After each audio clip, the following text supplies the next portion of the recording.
ทั้งหมดแถวพร้อมหรือยังคะพร้อมแล้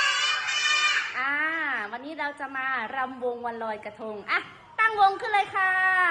พร้อมนะคะถ้าพร้อมแล้ว1 2 3วันเพ็ญเดือน12น้ำก็นองเต็มตลิ่ง